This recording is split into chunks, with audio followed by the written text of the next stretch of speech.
هوشیار محمود ئاغای زێباری ساڵی 1953 لە ئاکرێ لەدایک بووە و لە تەمەنی لاوێتیدا تێکەڵی سیاست و جوڵانەوەی سیاسی کورد بووە. لە کۆتایی هەفتەکاندا بەرپرسی کۆمەڵی قوتابیانی کورد بووە لە ئەوروپا و سەرۆکی لیژنەی قوتابیانی دەرەوە بووە لە بەریتانیا و لە هەمان ماوەدا بۆتە ئەندامی لیژنەی مرکزی پارتی.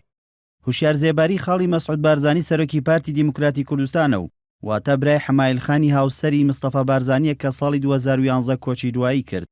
ساڵی 1989 نوێنەری باڵای بەرەی کوردستانی بووە لە ئەوروپا و لە هەمان ساڵدا لە کۆنگرەی دەیەمی پارتیدا بە ئەندامی مەکتەبی سیاسی ئەو حزبە هەڵبژێردراوە. لە ساڵانی 1980 تا 91 بەرپرسی پەیوەندیەکانی دەرەوەی پارتی بووە. لە ساڵی 1992 بووە بەرپرسی پەیوەندیە نێودەوڵەتەکانی پارتی تا ساڵی 2003. هوشیار زێباری بەهۆی ئەوەی لە ساڵانی نەوەتەکانەوە تا ڕوخانی سەدام لە سلکی دەرەوە و پەیوەندیە نێودەوڵەتەکانی پارتیدا کاری کردووە، ئەوە ژوای کردووە بێتە کەسێکی دیار لەناو ئۆپۆزیسیۆنی عراقی و لە ساڵی 1999 بووە بەرپرسی پەیوەندیە نێودەوڵەتەکانی ئۆپۆزیسیۆنی عراقی. لە سەردەمی شەڕی ناوخۆدا زێباری ئەندامی شاندی دانوستکاری پارتی بووە و بۆ گفتوگۆکانی ئاشتی نێوان پارتی و یەکێتی لاریەکە لە جەولەکانی دانوستاندن لە پاریس و ئێرلندا و ئەنقەرە و لەندەن و واشنگتن. لە دوای ڕوخانی ڕژێمی بەعسیش لە ساڵی 2003 تا ساڵی 2014 وەزیری دەرەوەی عێراق بووە لە هەر یەکە لەم حکوومەتانەدا.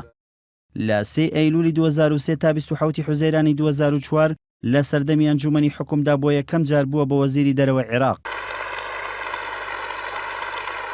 لە 28 حوزەیرانی 2004ەوە تا 7 نیسانی 2005 لە حکوومەتی کاتی عراقدا بە سەرۆکایەتی ئایاد علاوی جارێکی تر بووەتەوە بە وەزیری دەرەوەی عێراق.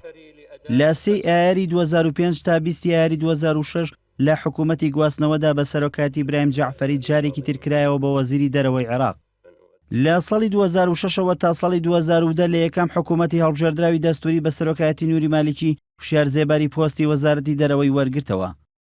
لە خولی دووەمی مالیکیشدا لە ساڵی 2010 تا 2014 جارێکی تر بووە بە وەزیری دەرەوەی عێراق، بەڵام لە حکوومەتەکەی حەیدەر عەبادیدا لە ساڵی 2014دا بوو بە وەزیری دارایی.